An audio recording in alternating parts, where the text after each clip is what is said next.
I'm so excited about this. I'm so excited about this month. I'm so excited about our book for the month, Elizabeth Gilbert's book. And I've got a confession to make.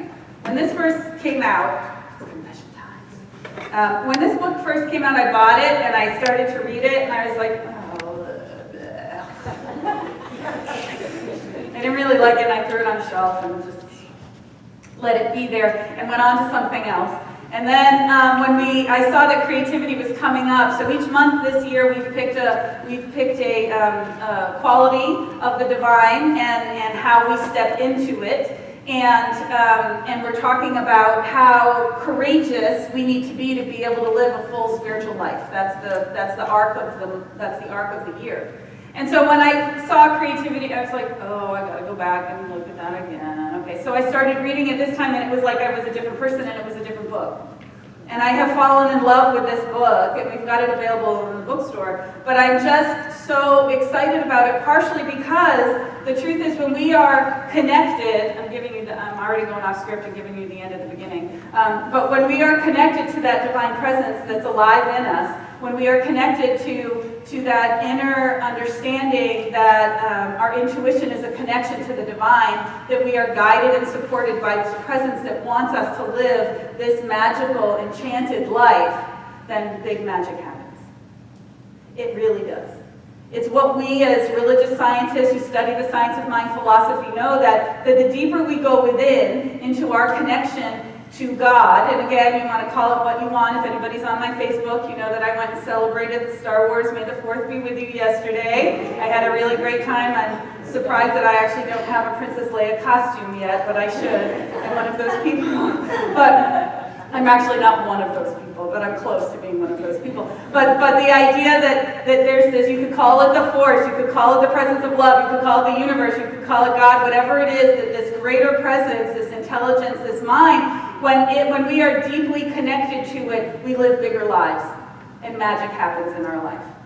There's this whole thing, I've got all of these colleagues that talk about magical thinking. Oh, that's just magical thinking. And I was like, hello, that's what we're all about.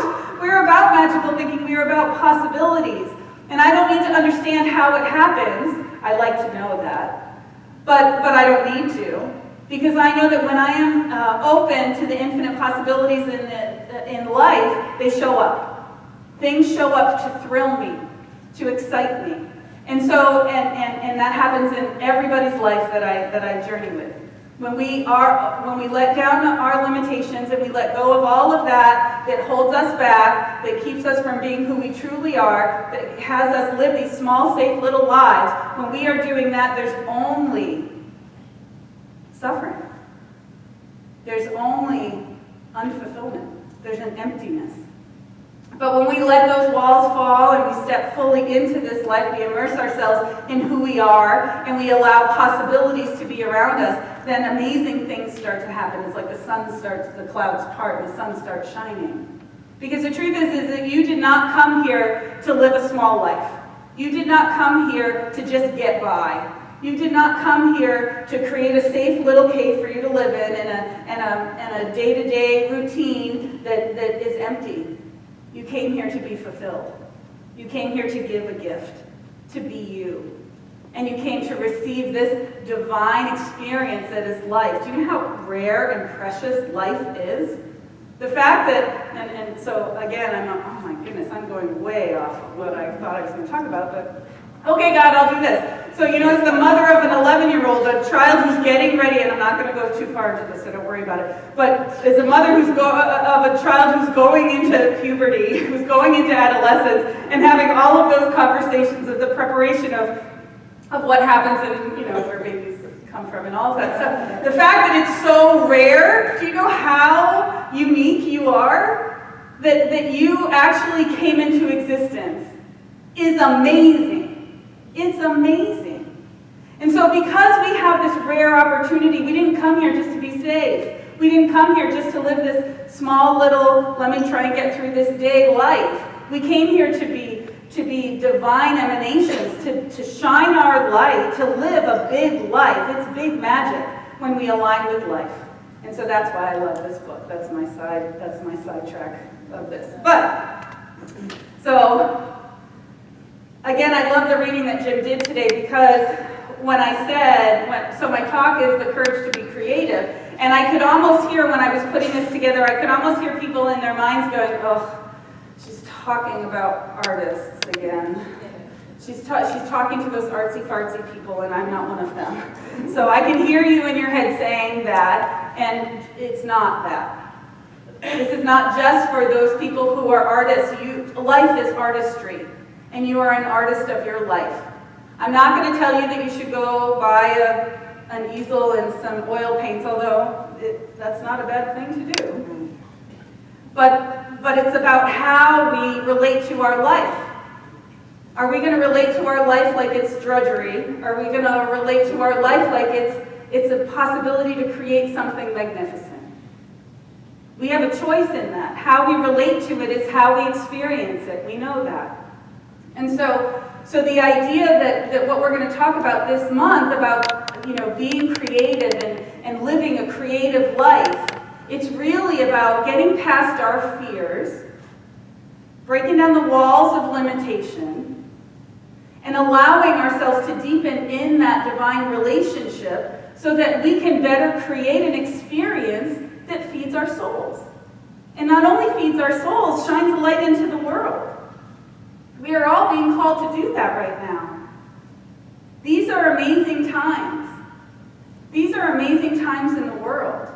And so if there's something that we are wanting to experience within us, we're called to create it. If we want more peace, we know the truth of peace within us, and we live a life of peace. We align our actions with our truth.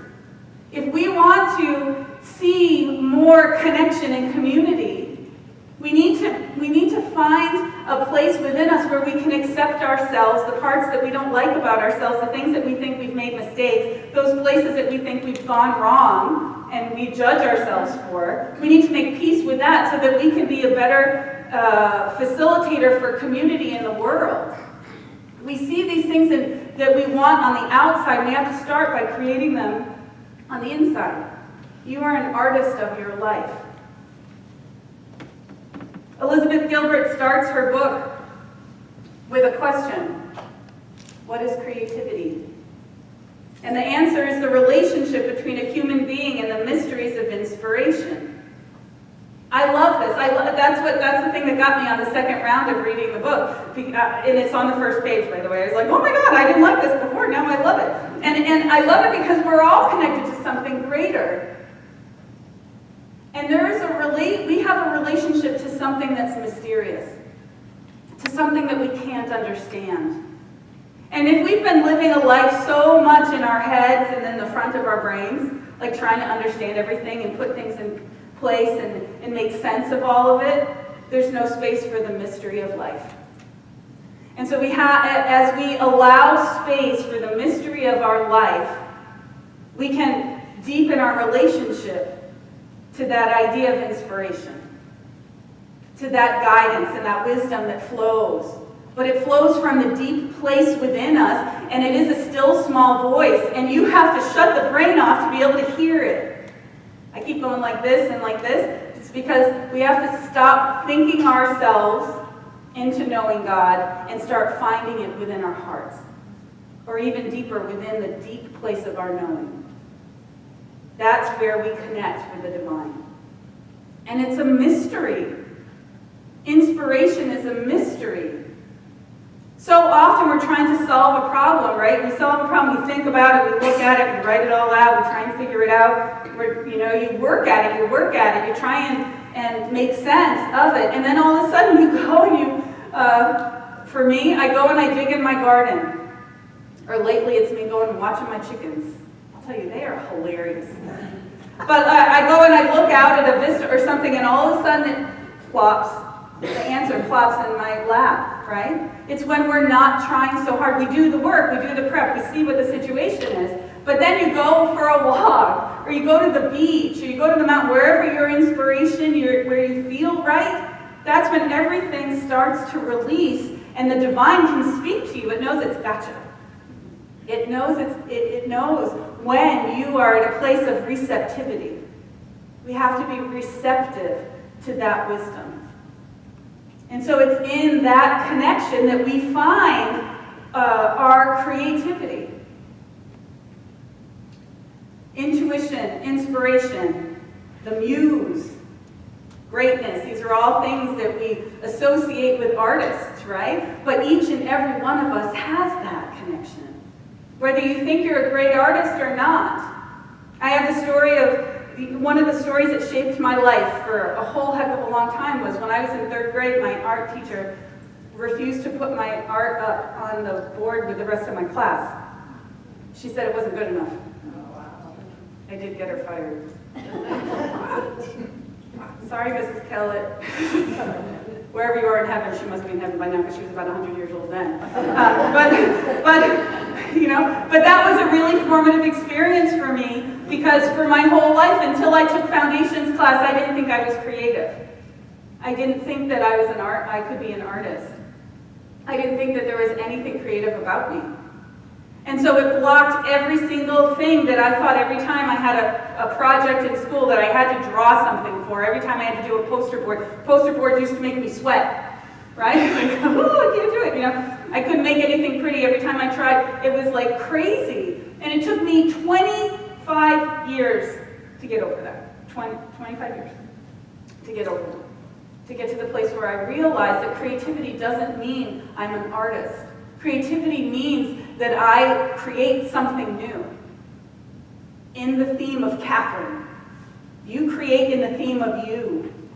In that genre, whatever it is, my life is my artistry. It's what my creation is.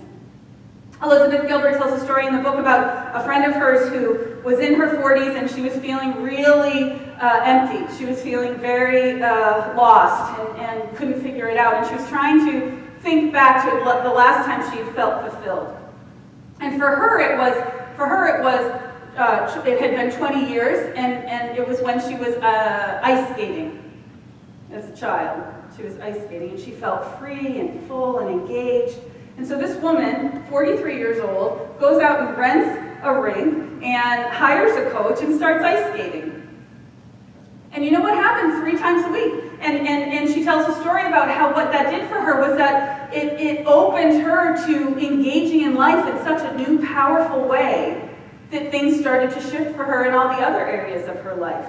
And what that reminded me of was my journey, was that a couple years back, I started dancing again after 20 years of not dancing. The first 25 years of my life, I was a dancer. From the time I was 3, my first memory of life is in dance class. And from 3 to 25, I danced completely, and then I just stopped. I walked away from it.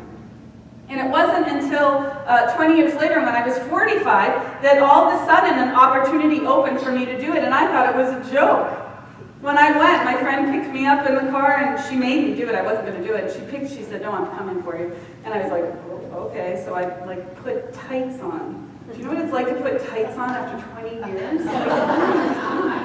And I went, and I was like, okay, I walked into this class, and it was just a mom's jazz class. I mean, it was no big deal, but it was huge for me. It opened this whole aspect of myself that brought such great joy and fulfillment. Now in the case of me, right, I'm not expecting myself to be the new version of the solid gold dancers, which I grew up with, right? I'm not expecting to go pro. This woman, the woman in the book, the ice skater, was not trying to get any medals, right? She was doing it for her.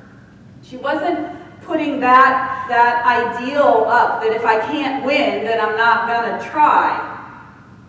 She was doing something in her life that was creative, that fulfilled her heart. I was doing something in my life that was creative, that filled my heart. And we need to make space for it in our lives. We need to make space for it for us to be able to express in the way that is unique to us. And so I don't know what it is for you. You need to figure that out. To make sure that there's something in your life that is creative and expressing that fulfills you, that inspires you, that it energizes you, that brings you great joy. We each and every one of us need this. When we engage in this, it changes life from this mundane unfoldment to an enchanted lit life. Now, it may not look different. You may wake up, you make your coffee, you get your kids to school, you go to work, you come home, you make dinner, whatever that is. Maybe that's still, the life still looks the same, but the quality of the experience of it is completely different. You can live an enchanted life. Think about the difference between the word mundane and enchanted. It's nothing about the doing, it's about the being of it. How we relate to life and how we relate to ourselves is extremely important. Do you see yourself as creative? Because when you live in creativity, you live in possibility. You live in potentiality, as my beloved Reverend Dr. Michael Beckwith would say. Potentiality is the thing. You have infinite potential and infinite possibility right where you are. And it's all about living what, again, from the reading, that amplified life. What an amplified life is, it's a bigger life. It's more engaging, it's more fulfilling, there's more joy, there's more light, there's more excitement. There's an energy to it. That's what we're here to do, to experience. This mundane thing is this mundane thing. We're going to do life. We're going to have to pay our bills. We have to all do our taxes. We have to do this.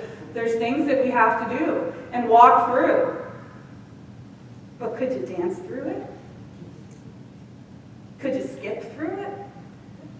Could you find some joy in it?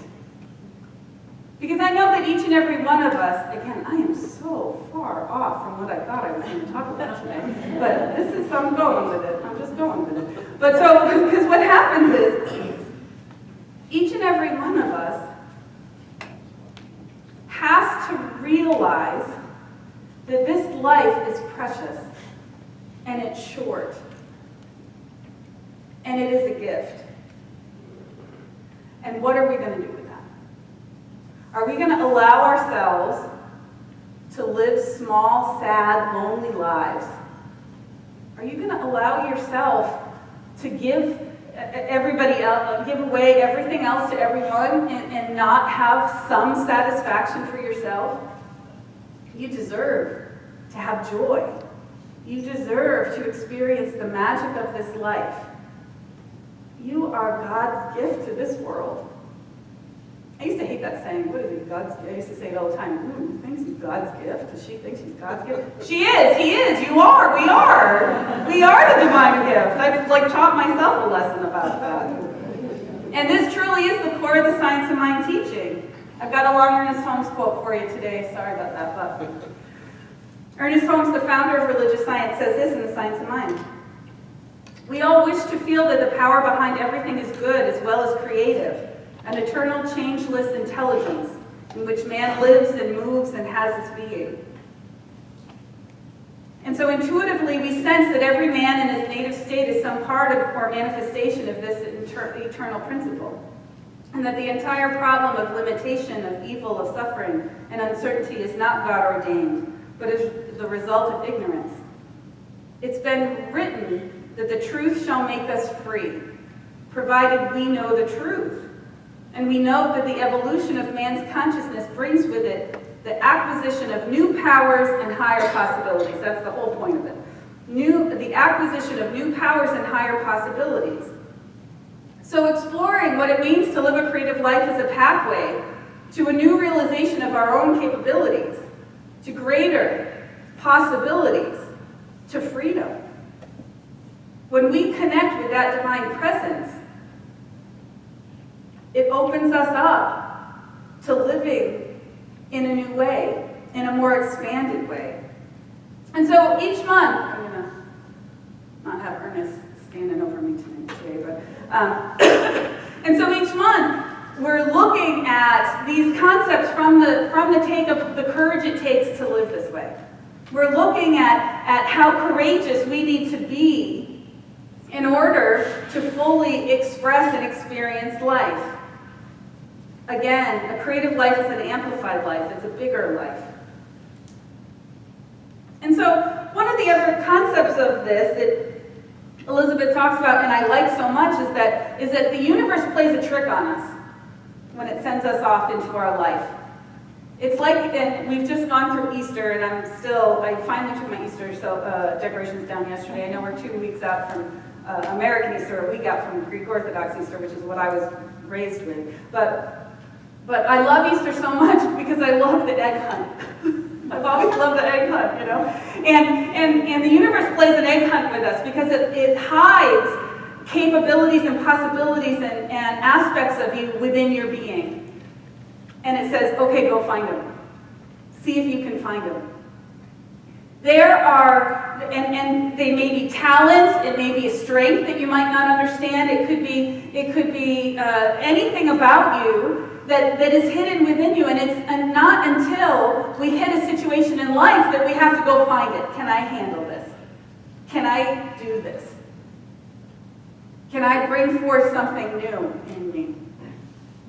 And I love that because the universe plays hide and seek with us, with ourselves. And it takes work and willingness and faith to know that you have greater capabilities than you think. And it's in our spiritual practice, and it's in this divine path as we open to realize that we are walking a spiritual path, that those things come forward. Again, challenges come in our path to show how strong we are. Things pop up in our lives to remind us that we're greater than we think we are. So not only does the universe hide these Easter eggs within us, right? But it creates a situation in our life to make sure that we find it just in case we don't. It's kind of saying, warmer, warmer, warmer, no, cold, and you go in a different direction, right? Warmer, warmer, warmer, no, you're missing it. And the universe is going to guide us to allow for those capabilities, those talents, those inherent parts of ourselves to be expressed and brought forward. And so the question is, are you listening to what your life is calling you to do and to be? Are you looking at life from that place of curiosity or limitation? Do you have the courage to bring forth the treasures that are hidden within you? It reminds me of the Gospel of Thomas from the Nag Hammadi scriptures, the Dead Sea Scrolls. The Gospel of Thomas says, if you bring forth that which is within you, that which is within you will save you. If you do not bring forth that which is within you, that which is within you will destroy you. And I remember reading that going, oh, what, wait, what? What does that mean? But then I thought about it for a minute. Think about your regrets that you've carried with you through your life. Think about those things that you think you've done wrong, the mistakes you've made that maybe from far back that are still there within you. Think about those moments that you didn't try something new. Think about those opportunities that you didn't take advantage of because you were afraid you couldn't handle it. Those are the things that we don't bring forth that are within us. And that's the emptiness that we live with, that so many people I know live with. We walk through our lives with this part of us that is empty. And I can understand, because of that, how it would seem that would destroy us.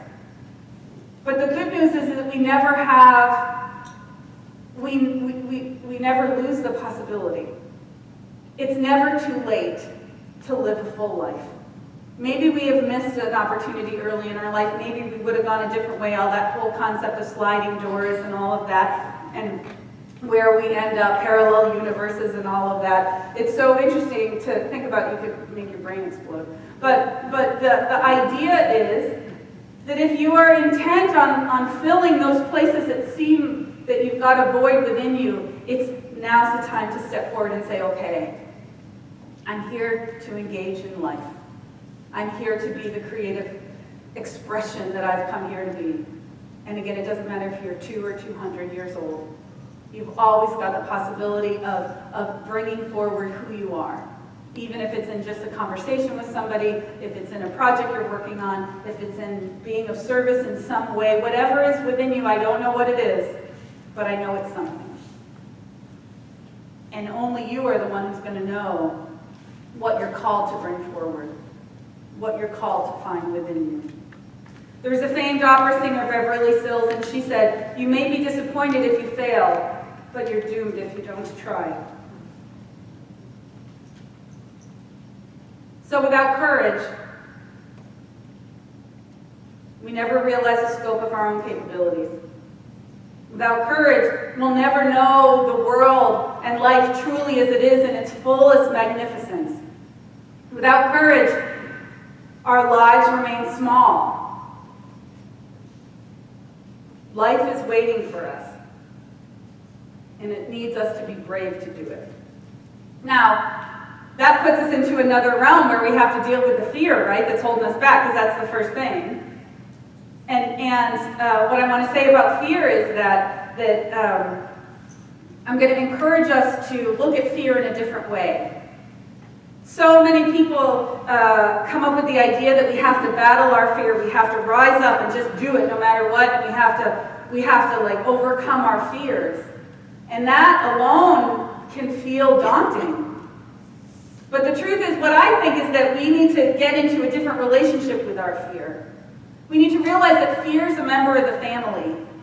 It's like that uncle that you have to put at the end of the table so that hopefully he doesn't insult half of your guests, right? Fear is something that's always going to be with us because fear is important to us. Fear keeps us safe. But it gets out of control. It's hypervigilant, and it's got a big ego on itself, and it thinks it's the one who's driving the bus. But we need to get our fears out of the driver's seat and put it in the back. Did you grow up with one? I grew up with one of those way backs. Did you have one of those, a station wagon with a back seat that faces out the back? Let's put our fear back there and have it look behind us instead of looking forward. Ooh, that's a good one. I like that. I like that image. I just came up with that. I like that. So the idea is to realize and have a relationship with our fear, to have a conversation with it and say, look, you get a voice. So fear is important. It's important to us because it's going to keep us from walking out in the middle of the traffic. It's going to keep us from jumping off a cliff in Hawaii when we don't really know how to swim, right? Fear is going to keep you safe from that, right? But it needs to give you a bigger space to operate inside, because right now it would be happy for you to sit in a chair and not do anything. Don't move, just be there. Well, you're doing that now. Thank you. Don't get up and move. I realize that's not going to work right now. But we want our fear to get out of our way. So changing our relationship with our fear is something like having a conversation with it and saying, listen, I'm always going to listen to you. You've got a voice in this, but you don't have a vote. You don't get to steer the bus.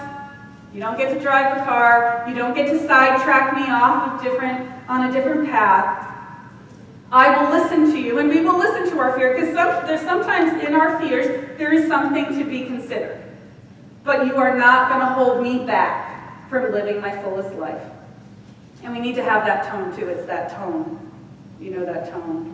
All mothers have that tone. We'll talk about that next week. The mothers have the tone, right? I just spent some time with my mom, and I can hear her in my head already. I can hear, it makes the hairs on the back of my neck. Okay, Mom, I'll do what you want. Okay, yeah. No. But you have to have that tone with your fear and put it into its perspective. Listen, you are not going to run my life. You are not going to hold me back from the joy that's waiting there for me. I will consider what you have to say, but you don't get a vote. Get in the back seat. And that's a different way of looking at it, right? That's a different way of relating to it, because instead of going to a place where we're in opposition of it and we have to fight it and we have to work to get through it, you're in relationship differently to it. And we can relate to the experience rather than trying to squash it. Elizabeth Gilbert says that fear is a desolate boneyard where our dreams go to desiccate in the sun. And when it comes, especially when it comes to creative things, we've got, there's so many fears that people carry, right? We fear that we don't have any talent. We fear that you'll be rejected or criticized or worse, laughed at for what you're trying to do. You're afraid there's not a market for your creativity. There's no point. Somebody else already did it better. You're afraid somebody else will steal your ideas, so it safer to keep them hidden. You're afraid you won't be taken seriously. You're afraid your dreams are embarrassing.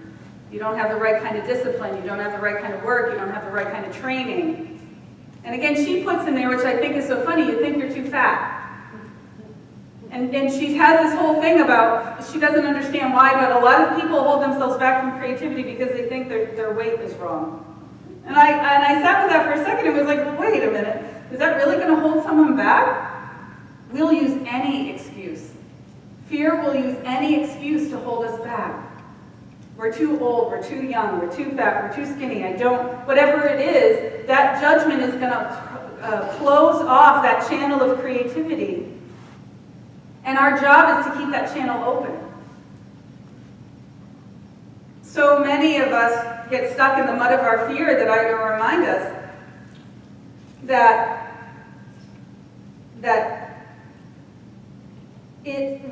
when you're approaching a situation where you're starting to feel the fear rise, and again, this can be in any area of your life, but when you're starting to feel that feeling of fear, you need to know you're going in the right direction. You're moving in the right direction. And so instead of letting it stop you, we need to know that that's our cheerleader bringing us forward. And again, I am a Star Wars fan. And yesterday, Carrie Fisher quote came across my path, and I thought that was so perfect. She said this: "Stay afraid, but do it anyway." What's important is the action. You don't have to wait to be confident. Just do it. And eventually the confidence will follow. And so again, this life is short. The world is spinning. This life is miraculous and amazing, with amazing possibilities for you to be fulfilled, to live a joyful life, to create a magical experience. But it's up to you to be able to start to do that, to allow for those hidden gifts, those hidden Easter eggs within us of capabilities and possibilities. And the first step is to stop listening to the din of the noise around you, to stop listening to what we're afraid people are going to say about us, and to start to relate to the truth that's alive within you. That you are the divine gift to the world. You've come to make a difference in your life and in the lives of all those around you. And so what are we waiting for? So this month we're going to talk about what it means to live a creative life. We're going to look at how to put fear in perspective and to step forward fully and freely. Because there's this image, can you catch the image I'm throwing out of this engaged life with this light shining and this amazing experience of life thrilling you on a daily basis, surprising you and bringing forth new possibilities and opportunities that you didn't even think of for yourself because you are so in alignment and in harmony with the flow of life that you don't block any of it. Can you see that? Can you see it? Yes, no, maybe? Yes. I'll keep I got 3 more weeks. I'll keep talking about it. But my goal is by the time we embody this, by the time we move through this time, we are all full, open expressions of the divine. Because that's what we were made to be. And so we're going to do that together. You in with me? Yes. Good. And so it is.